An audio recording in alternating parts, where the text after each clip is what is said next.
3 días después de prohibirme asistir a la boda de mi hermana, mi madre me exigió $38,000 antes del viernes y adjuntó una fotografía que convirtió aquella humillación en algo mucho más peligroso. En la imagen aparecía una solicitud de préstamo vinculada a mi apartamento. Mi nombre figuraba como garante, mi dirección estaba escrita sin errores y al final había una firma casi idéntica a la mía. La fecha correspondía a una tarde en la que yo ni siquiera estaba en la ciudad. Llamé a mi madre varias veces, pero rechazó cada intento. Después contacté con mi hermana, que llevaba semanas evitando hablar conmigo. Al escuchar lo que había encontrado, solo me pidió que no firmara nada y cortó la llamada con una rapidez que confirmó que sabía más de lo que estaba dispuesta a contar. Hasta ese momento yo había creído que me habían apartado de la boda por una pelea familiar, por mis preguntas sobre los gastos o por la vieja costumbre de culparme cuando alguien se sentía incómodo. Sin embargo, aquel documento revelaba que mi ausencia había sido útil para alguien. Amplié la fotografía y vi un número de expediente. Debajo aparecía una nota interna que autorizaba una verificación urgente de mi propiedad. Abrí mi correo para buscar cualquier aviso relacionado y encontré un mensaje enviado desde mi propia cuenta 2 meses antes. Yo no lo había escrito. El destinatario era un asesor financiero. El archivo adjunto llevaba por nombre Acuerdo Familiar Definitivo. Cuando lo descargué, la primera página no hablaba de $38,000.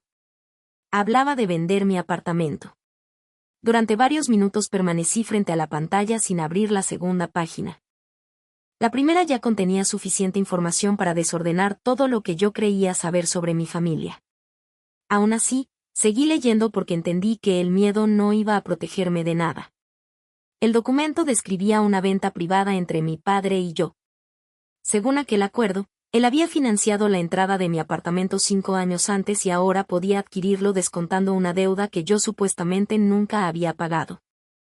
El texto afirmaba que ambas partes querían evitar un proceso más costoso y que yo aceptaba transferir la propiedad por una cantidad muy inferior a su valor real. No había firmado nada semejante. Tampoco había recibido dinero de mis padres para comprar la vivienda. Ahorré durante años, trabajé turnos dobles y renuncié a casi todo lo que no fuera estrictamente necesario. Ellos estuvieron presentes el día de la compra, pero solo porque insistieron en acompañarme. Mi madre tomó fotografías frente al edificio y mi padre contó durante meses que aquella adquisición demostraba lo bien que había criado a sus hijas. Nunca imaginé que convertirían ese momento en la base de una deuda inventada. Guardé el archivo en 3 lugares distintos y cambié la contraseña de mi correo. Después revisé la actividad reciente de la cuenta. Había accesos desde un dispositivo que no reconocía y desde una dirección cercana a la casa de mis padres. El primer ingreso se produjo pocos días después de que mi madre visitara mi apartamento para esperar a un técnico mientras yo trabajaba. Recordé que había dejado mi computadora encendida sobre el escritorio. También recordé que, al regresar, encontré una carpeta fuera de su lugar y acepté su explicación de que había buscado una factura para el técnico. En aquel momento me pareció una intromisión menor. Ahora sabía que había tenido varias horas para revisar mis documentos, copiar archivos y entrar en mis cuentas. Mi relación con mis padres nunca había sido sencilla, pero tampoco había sido abiertamente cruel. Esa ambigüedad me había mantenido cerca de ellos durante años. Mi padre podía pasar semanas sin preguntarme cómo estaba y luego aparecer con comida cuando yo enfermaba. Mi madre criticaba cada decisión que tomaba, aunque también era la primera en ofrecer ayuda cuando algo se rompía en casa. Siempre existía un gesto amable después de cada herida. Por eso tardé tanto en reconocer el patrón.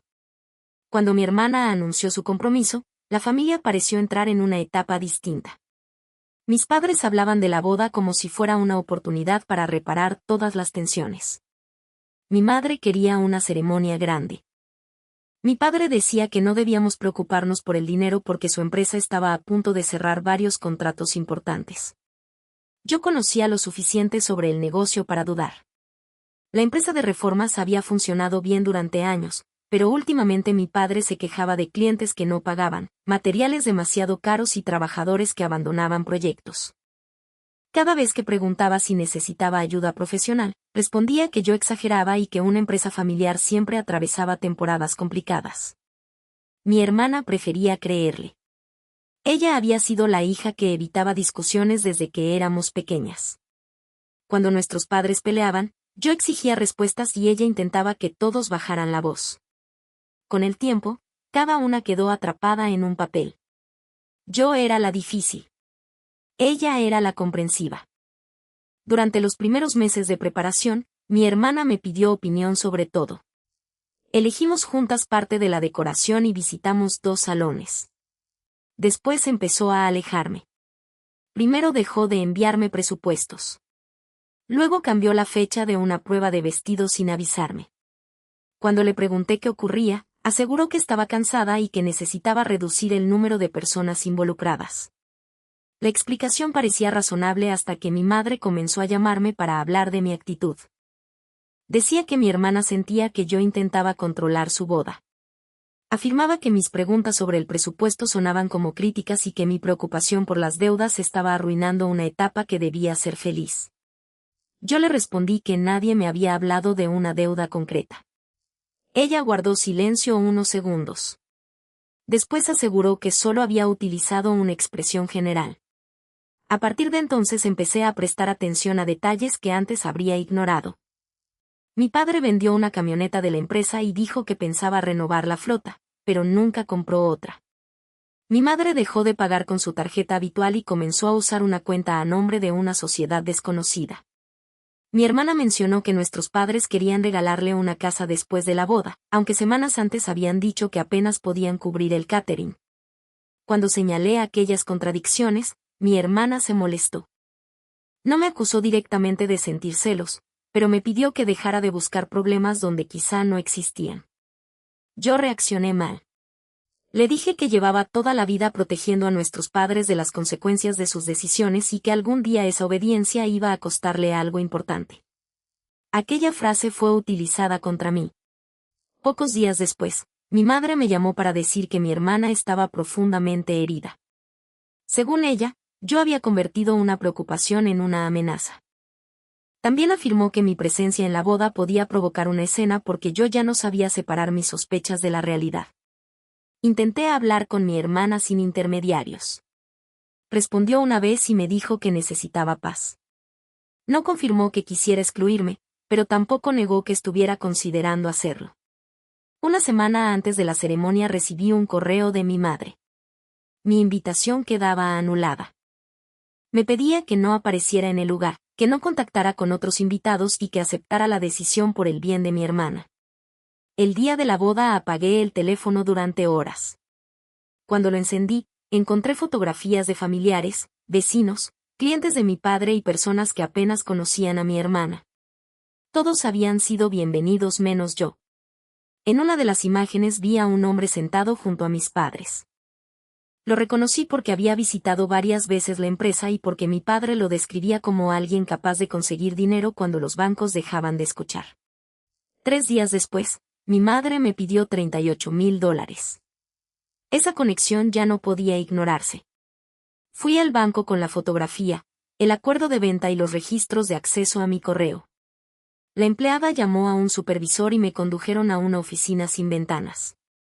Allí confirmaron que existía una solicitud de crédito garantizada con mi apartamento. El dinero no se había entregado porque faltaba una verificación presencial, pero los documentos estaban casi completos. Negué por escrito cualquier autorización y solicité el bloqueo inmediato de todas las operaciones relacionadas con mi propiedad. El supervisor revisó el expediente en silencio. Luego me preguntó si conocía una empresa registrada a nombre de mi madre. Le dije que solo había visto ese nombre en transferencias recientes. Giró la pantalla hacia mí. La sociedad había solicitado comprar una vivienda en las afueras utilizando parte del mismo crédito. El inmueble figuraba como regalo de boda para mi hermana, pero la propiedad quedaría a nombre de mi madre. Entonces comprendí que la boda no había provocado el problema. Había sido utilizada para ocultarlo. Al salir del banco llamé otra vez a mi hermana. Esta vez atendió y no fingió sorpresa. Me pidió que no hablara con nadie hasta que pudiera verme. Su voz sonaba cansada, pero también asustada. Nos encontramos esa noche en mi apartamento. Llegó sin su alianza y con una carpeta contra el pecho. La abrió sobre mi mesa. Dentro había un contrato por $120,000. Mi nombre aparecía junto al suyo. Y, a diferencia de la mía, la firma de mi hermana era auténtica. Mi hermana no intentó negar su firma. Se sentó frente a mí, dejó las manos sobre las rodillas y reconoció que había firmado el contrato 2 días antes de la boda. Mis padres le habían asegurado que se trataba de una garantía temporal para cubrir un retraso en los pagos de la empresa. También le habían dicho que yo ya conocía el acuerdo y que había aceptado respaldarlo con mi apartamento. Según su versión, el préstamo permitiría terminar de pagar la boda y completar la compra de la casa que supuestamente recibiría como regalo. Mi hermana había preguntado por qué mi nombre aparecía en el documento, pero mi madre le mostró una captura de pantalla donde parecía que yo autorizaba la operación. Me enseñó aquella imagen. El mensaje llevaba mi fotografía, mi nombre y una respuesta en la que yo afirmaba que confiaba en ellos y que firmaría cuando regresara de un viaje de trabajo. La conversación parecía auténtica hasta que amplié la parte superior. La hora del supuesto mensaje no coincidía con el formato que utilizaba mi teléfono. Además, la fotografía de perfil era una que yo había cambiado meses antes. No necesitaba conocimientos técnicos para entender que alguien había construido aquella conversación con capturas antiguas. Mi hermana había firmado porque creyó que yo ya lo había hecho. Yo había sido excluida porque, si hablábamos antes de la boda, la mentira se derrumbaría. Le pedí que me entregara todos los mensajes relacionados con el préstamo, la casa y los preparativos. Al principio dudó. Había borrado algunas conversaciones porque su esposo no sabía nada de la deuda y temía que interpretara su silencio como una traición. Le expliqué que seguir ocultándolo solo permitiría que nuestros padres controlaran la historia. Aquella noche recuperamos correos archivados, descargamos archivos y ordenamos las fechas. Cuanto más avanzábamos, menos parecía una decisión desesperada y más se parecía a una operación calculada. La empresa de mi padre había empezado a perder dinero casi un año antes. Varias facturas seguían sin pagar y algunos proveedores habían suspendido entregas. Aún así, mis padres contrataron un salón más caro, ampliaron la lista de invitados y pagaron una decoración que mi hermana nunca había pedido. Entre los asistentes figuraban 3 acreedores, 2 clientes importantes y el hombre que yo había reconocido en las fotografías. No habían organizado una boda lujosa por orgullo. Necesitaban mostrar que todavía tenían dinero. Mi hermana recordó que, durante la recepción, mi padre llevó a varios invitados a una sala privada del hotel. Ella supuso que hablaban de negocios y decidió no intervenir. Ahora entendíamos que la celebración había servido como una reunión informal para conseguir más tiempo y convencer a otros de que la empresa seguía siendo solvente. Mi ausencia no había sido una consecuencia del conflicto. Era parte del plan. Yo conocía las dificultades de la empresa, había visto las camionetas vendidas y sabía que algunos trabajadores reclamaban pagos atrasados. Si me sentaba junto a aquellos acreedores, podía contradecir la imagen de prosperidad que mis padres necesitaban mantener. La solicitud de $38,000 también empezó a tener sentido. Revisé el contrato completo y encontré una cláusula que exigía un pago inicial después de la liberación de los fondos. La cantidad coincidía casi exactamente con lo que mi madre me había pedido. No pretendían utilizar mi dinero para evitar el préstamo. Querían que yo cubriera el primer vencimiento de una deuda que ya habían iniciado en mi nombre. El préstamo total ascendía a $120,000. 60,000 habían sido transferidos a la sociedad de mi madre. 30,000 habían cubierto deudas urgentes de la empresa. El resto se había utilizado para pagar gastos de la boda y honorarios relacionados con la compra de la vivienda. La casa prometida a mi hermana nunca estuvo registrada a su nombre. Pertenecía a la sociedad creada por mi madre y no existía ningún documento que garantizara su futura entrega. El regalo solo había sido una forma de convencerla para firmar. Mi hermana dejó de llorar cuando vio aquella información. Su expresión cambió de la vergüenza a una quietud que conocía bien. Era la misma que mostraba cuando entendía que ya no podía proteger a alguien sin destruirse a sí misma. Le pedí que avisara a su esposo antes de que nuestros padres lo hicieran. También le pedí que no enfrentara sola a nadie. Si ellos descubrían que estábamos comparando documentos, intentarían borrar pruebas o fabricar una explicación nueva. Al día siguiente presentamos declaraciones separadas. Yo negué cualquier participación en el préstamo y entregué los registros de acceso a mi correo. Mi hermana declaró que había firmado bajo información falsa y adjuntó la captura manipulada que le habían mostrado. El departamento de fraude confirmó que varios documentos habían sido enviados desde una cuenta vinculada a la casa de mis padres. También descubrió que el archivo con mi firma había sido creado en la computadora de la empresa de mi padre. Por primera vez teníamos algo que no dependía de nuestra memoria. Una prueba conectaba directamente la falsificación con su oficina. Mientras esperábamos la revisión, busqué en mis antiguos extractos bancarios. Quería demostrar que había pagado sola la entrada del apartamento, porque el acuerdo de venta afirmaba que mi padre había financiado parte de la compra. Encontré todas las transferencias desde mi cuenta de ahorro y preparé una carpeta con los comprobantes. Entonces observé algo que no había notado 5 años antes. El día de la compra, mi madre había ingresado una cantidad pequeña en mi cuenta y la había retirado horas después. En aquel momento me explicó que se había equivocado al escribir el número de cuenta. La suma no tenía relación con la entrada y desapareció el mismo día, pero en los documentos falsos aparecía descrita como primer desembolso de un préstamo familiar. Habían utilizado un error bancario fabricado para crear una deuda inexistente. Revisé los correos de aquella semana y encontré un mensaje de mi padre donde me pedía que llevara a mi hermana a la firma porque necesitaban un testigo para un trámite sin importancia. Yo no recordaba que ella hubiera firmado nada relacionado con mi apartamento. Mi hermana sí. Nuestros padres la habían llevado a una oficina cercana mientras yo esperaba otra reunión. Le mostraron una sola página y le dijeron que confirmaba que conocía mi identidad y que yo compraba la vivienda con mis propios ahorros. Ella firmó sin leer el reverso porque confiaba en ellos. Solicitamos una copia del expediente antiguo. El documento que recibimos 2 días después no era una simple declaración de identidad. Era un acuerdo privado donde se afirmaba que mis padres me habían prestado el dinero de la entrada y que podían reclamar una parte del apartamento si yo no devolvía la deuda. Mi firma estaba falsificada. Las de mis padres eran auténticas. La de mi hermana también. Pero aquella no fue la revelación más grave. En la última página aparecía una cláusula que no figuraba en la copia utilizada para solicitar el préstamo. Establecía que, si yo cuestionaba el acuerdo o denunciaba la firma, la responsabilidad completa pasaría a la persona que había firmado como testigo. Mis padres no solo habían preparado una forma de quitarme el apartamento. También habían preparado a mi hermana para cargar con el fraude si yo descubría la verdad.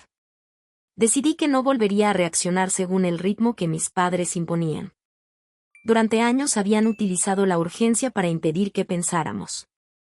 Cada problema debía resolverse antes de que pudiéramos preguntar de dónde venía, y cada sacrificio exigido a la familia parecía perder legitimidad en cuanto alguien pedía verlo por escrito. Esta vez hice lo contrario. Le pedí a mi madre que me enviara una explicación completa de los $38,000, el número de cuenta, el plazo y el motivo exacto del pago.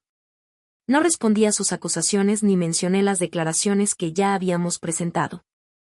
Solo dejé que creyera que todavía podía convencerme. Contestó esa misma tarde. Afirmó que la cantidad serviría para proteger a mi hermana de una reclamación inmediata y que, si yo transfería el dinero, todos los documentos relacionados con mi apartamento serían destruidos. También aseguró que la empresa devolvería cada dólar en menos de 6 meses. Aquella promesa contenía 2 confesiones. Sabía que existían documentos vinculados a mi propiedad y ofrecía eliminarlos a cambio de dinero.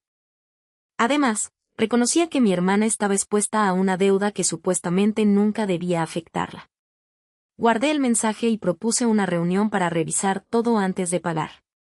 Exigí que asistieran mis padres, mi hermana y el asesor financiero que había estado en la boda. Mi madre aceptó con tanta rapidez que comprendí cuánto necesitaban aquella transferencia.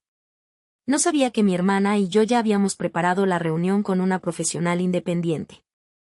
Tampoco sabía que el departamento de fraude había solicitado copias de cualquier documento nuevo que intentaran presentarnos. Durante los días siguientes ordenamos las pruebas en 4 grupos. El primero mostraba cómo habían obtenido mis datos personales mediante engaños. El segundo demostraba que la empresa llevaba meses en crisis antes de la boda. El tercero conectaba el préstamo con la sociedad de mi madre y con la casa prometida a mi hermana. El último revelaba la forma en que habían manipulado nuestras decisiones para mantenernos separadas. No queríamos limitarnos a acosarlos. Queríamos impedir que volvieran a cambiar la historia. La reunión se celebró en una oficina alquilada por horas. Mis padres llegaron con el asesor financiero y varias carpetas. Mi madre llevaba una expresión serena, casi maternal, que durante años había utilizado cuando estaba a punto de presentar una exigencia como si fuera un favor. Mi padre parecía molesto por tener que explicar decisiones que consideraba exclusivamente suyas. Mi hermana se sentó a mi lado. Eso fue lo primero que los inquietó. Mi madre intentó hablar de la familia, de los sacrificios y del daño que estábamos causando al desconfiar. Yo no discutí ninguna de esas ideas. Coloqué sobre la mesa el mensaje donde ofrecía destruir los documentos después del pago y le pedí que explicara qué documentos pensaba eliminar. No pudo responder sin contradecirse. Entonces mi padre intervino y afirmó que los archivos eran borradores sin valor. Le mostré la solicitud de crédito, la autorización de venta, el acuerdo falso de la entrada y el contrato firmado por mi hermana. También presenté los registros que situaban la creación de mi firma digital en una computadora de su empresa. El asesor financiero dejó de tomar notas. Mi padre aseguró que uno de sus empleados podía haber utilizado aquel equipo. Yo ya había previsto esa respuesta. Entre los archivos recuperados había una versión anterior del contrato con comentarios escritos desde su cuenta personal. En uno de ellos pedía que la firma pareciera menos perfecta porque una copia demasiado limpia podía levantar sospechas. La oficina quedó en silencio. Mi hermana abrió su carpeta y mostró la captura falsa con la que la habían convencido de que yo aceptaba participar. Después presentó los mensajes donde nuestra madre le prometía la propiedad de la casa. Finalmente colocó sobre la mesa el registro que demostraba que aquella vivienda nunca había sido transferida ni reservada para ella. Mi madre intentó explicar que la sociedad era una protección temporal. Mi hermana le pidió que mostrara un solo documento donde constara que la casa llegaría a pertenecerle. No existía ninguno. La verdad dejó de poder esconderse detrás de términos financieros. Mis padres habían utilizado la boda para aparentar solvencia. Habían ofrecido una casa que no pensaban entregar y habían colocado la deuda sobre sus dos hijas. Si el negocio se recuperaba, ellos conservarían la vivienda. Si fracasaba, mi apartamento cubriría las pérdidas. Si yo descubría la falsificación, la firma de mi hermana permitiría trasladarle parte de la responsabilidad. Mi padre dejó de negar los hechos y cambió de estrategia. Afirmó que todo lo había hecho para evitar que la familia perdiera lo que había construido. Explicó que la empresa llevaba meses al borde del cierre y que ningún banco quería prestarles más dinero. Según él, mi apartamento era el único bien libre de cargas y utilizarlo durante un tiempo no debía considerarse una traición. Le pregunté por qué no me había pedido ayuda de manera directa. Respondió que yo habría dicho que no. Aquella fue la única frase honesta de toda la reunión.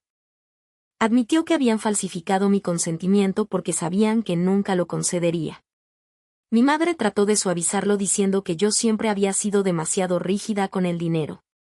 Recordó que mis padres me habían criado y que mi estabilidad también procedía de lo que ellos habían hecho por mí. Yo abrí mis extractos bancarios y mostré cada pago de la entrada del apartamento, cada cuota y cada gasto inicial. Después le mostré la transferencia pequeña que había enviado y retirado el mismo día para fabricar la apariencia de un préstamo. Su expresión cambió. No esperaba que hubiera encontrado ese movimiento. Mi hermana preguntó entonces por la cláusula que la convertía en responsable si yo denunciaba la firma. Mi madre la observó durante varios segundos y dijo que aquella parte solo pretendía demostrar compromiso ante el prestamista. Mi hermana comprendió la respuesta antes de que terminara. Nuestros padres sabían desde el principio que una de nosotras podía descubrir el fraude. Habían preparado el documento para que, si yo me defendía, ella quedara atrapada. Si ella se negaba a cooperar, utilizarían la casa prometida y su matrimonio para presionarla. No éramos beneficiarias de un plan familiar. Éramos dos salidas distintas para el mismo desastre. Entonces ejecuté la parte que había preparado desde el principio. Entregué al asesor financiero una copia del expediente completo y le informé de que ya había sido enviado a las entidades implicadas, a los acreedores que aparecían en los documentos y a la representación independiente que revisaba el uso de nuestros datos. Mi hermana confirmó que también había retirado cualquier autorización relacionada con la casa y con la empresa. Mis padres ya no podían destruir los archivos. Tampoco podían negociar versiones diferentes con cada persona. El asesor financiero se levantó y afirmó que no participaría en ninguna operación adicional. Antes de marcharse, dejó claro que nunca le habían informado de que mi firma era falsa ni de que mi hermana desconocía el verdadero destino del dinero. Mi padre perdió el control. Golpeó la mesa y acusó a mi hermana de haber arruinado su matrimonio por escucharme. Después me culpó por el posible cierre de la empresa y por las pérdidas que sufrirían los trabajadores. Yo le recordé que ninguna de esas consecuencias nacía de nuestra decisión de hablar. Nacían de los contratos impagados, las garantías falsas y el dinero desviado. Mi madre permaneció sentada. Cuando entendió que el pago no llegaría, admitió finalmente que la casa nunca había sido para mi hermana. Pensaban mudarse allí cuando los acreedores reclamaran la vivienda familiar. La boda debía mantener las apariencias hasta completar el traslado y conseguir más tiempo. Mi apartamento iba a financiar su retirada. Mi hermana había sido utilizada para legitimar el préstamo. Y los $38,000 solo habrían prolongado el plan durante unas semanas. Terminamos la reunión sin amenazas y sin gritos. Recogí mis documentos, salí junto a mi hermana y no miré atrás. Por primera vez, mis padres se quedaron solos frente a un problema que no podían entregarnos. Creí que aquella era nuestra victoria. Una hora después, el supervisor me llamó desde el banco. Habían encontrado una cuenta abierta recientemente con mis datos, una dirección falsa y una copia de mi identificación. Casi todo el dinero del préstamo había pasado por allí antes de llegar a la empresa y a la sociedad de mi madre. En los registros, yo no aparecía como víctima. Aparecía como la persona que había recibido y distribuido cada dólar. La cuenta abierta con mis datos convirtió la investigación en algo más peligroso, porque ya no bastaba con demostrar que mi firma había sido falsificada. Ahora debía probar que yo no había recibido, movido ni autorizado aquel dinero. El banco bloqueó la cuenta de inmediato, pero los registros mostraban varias transferencias realizadas durante las semanas anteriores. Parte del préstamo había pasado por allí antes de llegar a la empresa de mi padre, a la sociedad de mi madre y al intermediario que había organizado la financiación. Para cualquiera que observara solo los movimientos, yo parecía ocupar el centro de toda la operación. Durante unas horas sentí que mis padres habían previsto incluso mi reacción. Si guardaba silencio, podían quedarse con mi apartamento. Si denunciaba el fraude, podían presentarme como responsable del dinero. Sin embargo, habían cometido un error. Para abrir aquella cuenta habían utilizado una dirección que yo nunca había declarado, un número de teléfono que no me pertenecía y una dirección electrónica creada pocos días antes. Las verificaciones digitales también mostraban accesos desde dispositivos relacionados con la oficina de mi padre y con la vivienda de mis padres. Entregué mis registros laborales, los movimientos de mi cuenta real y los comprobantes de los viajes que había realizado durante las fechas de las transferencias. Varias operaciones se habían autorizado mientras yo estaba trabajando en otra ciudad. Las cámaras de una sucursal mostraban a mi madre presentando documentos, aunque llevaba gafas oscuras y había intentado ocultar parte del rostro. La imagen no era perfecta, pero su bolso, su abrigo y su forma de caminar eran reconocibles. Mi hermana encontró fotografías tomadas durante los preparativos de la boda donde aparecía con la misma ropa. Esa prueba rompió la última defensa que mis padres podían utilizar. La cuenta quedó identificada como parte del fraude y mi nombre fue retirado de las operaciones investigadas. Las entidades confirmaron que yo no había recibido beneficio alguno y que todos los fondos habían terminado en cuentas controladas por mis padres o por personas vinculadas a ellos. El apartamento quedó protegido mientras continuaban las revisiones. La autorización de venta fue anulada, el supuesto préstamo familiar perdió validez y la reclamación basada en la firma de mi hermana quedó suspendida. Mi hermana también tuvo que responder por sus decisiones. Su firma en el contrato era auténtica, y no podía desaparecer solo porque hubiera sido engañada. Sin embargo, los mensajes, La captura manipulada y la falsa promesa de la casa demostraron que había firmado bajo una versión fabricada de los hechos. La deuda fue separada de mi propiedad y renegociada sin incluir cantidades que ella nunca recibió. Su esposo supo todo antes de que nuestros padres pudieran contactarlo. Al principio se marchó del apartamento que compartían. No porque creyera que ella formaba parte del fraude, sino porque ella había ocultado durante semanas una deuda capaz de afectar su matrimonio. Mi hermana no intentó justificarlo con el miedo ni con la presión familiar. Reconoció que había elegido callar y aceptó que recuperar la confianza requeriría tiempo. Durante meses acudieron a asesoramiento, separaron sus cuentas y establecieron límites claros. Él regresó cuando comprobó que ella ya no esperaba que otras personas asumieran las consecuencias de sus decisiones. La empresa de mi padre cerró poco después. No cerró porque yo me negara a entregar $38,000. Cerró porque acumulaba deudas, contratos incumplidos y documentos manipulados. Algunos trabajadores recuperaron parte de los salarios pendientes mediante los procedimientos correspondientes. Los proveedores reclamaron lo que se les debía y los bienes de la empresa fueron utilizados para cubrir una parte de las pérdidas. La casa familiar fue vendida. La vivienda comprada por la sociedad de mi madre también quedó incluida en las reclamaciones, porque el dinero utilizado para adquirirla procedía de la financiación obtenida con documentos falsos. El refugio que mis padres habían preparado para sí mismos desapareció junto con el plan. No sentí alegría cuando lo supe. Durante años había imaginado que una victoria contra ellos tendría una forma más satisfactoria, como una confesión completa o una disculpa sincera. En realidad, la justicia llegó mediante cartas, extractos, revisiones y decisiones administrativas. No hubo una escena en la que reconocieran todo lo que habían hecho. Mi padre sostuvo hasta el final que había intentado salvar a la familia. Mi madre afirmó que yo había exagerado una solución temporal y que cualquier hija agradecida habría ayudado sin convertir el problema en una investigación. Dejé de responder. Comprendí que no necesitaba convencerlos para cerrar aquella etapa. Ellos podían conservar su versión, pero ya no podían utilizarla para quedarse con mi vivienda, controlar a mi hermana ni trasladarnos sus deudas. La parte más difícil no fue bloquear sus números. Fue aceptar que las personas que me habían criado también habían estudiado mis debilidades. Sabían que yo sentía responsabilidad por mi hermana. Sabían que me costaba negar ayuda cuando alguien hablaba de trabajadores, deudas o emergencias. Sabían que mi mayor miedo era convertirme en la hija que abandonaba a su familia. Utilizaron ese miedo para calcular cuánto podrían quitarme antes de que yo reaccionara.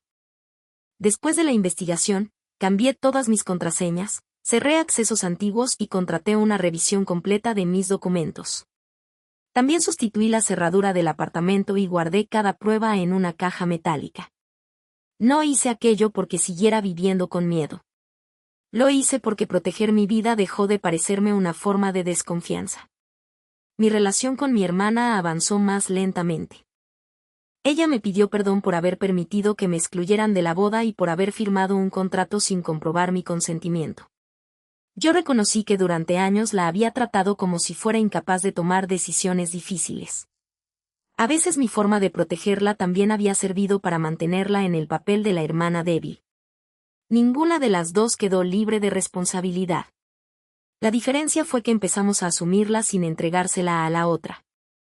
Un año después, mi hermana y su esposo organizaron una ceremonia pequeña. No intentaron repetir la boda ni borrar lo ocurrido. Solo reunieron a las personas con las que querían construir una vida más honesta. Mi invitación llegó directamente de ella. No había mensajes de nuestra madre, condiciones familiares ni explicaciones sobre lo que yo debía hacer para mantener la paz. Asistí porque quise y me senté cerca de mi hermana sin sentir que mi presencia fuera una concesión. Mis padres no estuvieron allí. Durante la comida, mi hermana me entregó una carpeta. Dentro había una copia certificada del documento donde retiraba cualquier reclamación relacionada con mi apartamento y una declaración en la que reconocía que nunca me había prestado dinero ni recibido autorización para actuar en mi nombre. No necesitaba aquel papel para creerle. Aún así, lo guardé. Era la primera vez que alguien de mi familia utilizaba un documento para devolverme algo en lugar de quitármelo. Meses después terminé de renovar el apartamento. Pinté las paredes, cambié los muebles viejos y convertí el cuarto donde mi madre había revisado mis archivos en un espacio de trabajo. El primer día que me senté allí, miré la ventana y comprendí que ya no asociaba aquel lugar con el fraude. Seguía siendo la vivienda que había comprado con mi esfuerzo. Seguía siendo la prueba de que podía construir una vida sin pedir permiso. Los $38,000 permanecieron en mi cuenta. Utilicé una parte para cubrir los gastos de la defensa y otra para crear un fondo que nadie más podía tocar. No compré nada para demostrarles que había ganado. Mi victoria fue conservar lo que era mío sin convertirme en alguien como ellos. Durante mucho tiempo pensé que me habían expulsado de la boda porque no me querían cerca. La verdad era más fría. Me apartaron porque mi presencia podía destruir una mentira que necesitaban mantener durante unas horas más. Al final no fui yo quien destruyó a la familia. Solo dejé de sostener una estructura construida con miedo, culpa y documentos falsos. Cuando cerré la puerta de mi apartamento después de aquella segunda ceremonia, entendí que ya no necesitaba una disculpa para sentirme libre. ¿Ustedes habrían intentado reconstruir una relación con unos padres así, o habrían protegido para siempre la paz que tanto costó recuperar?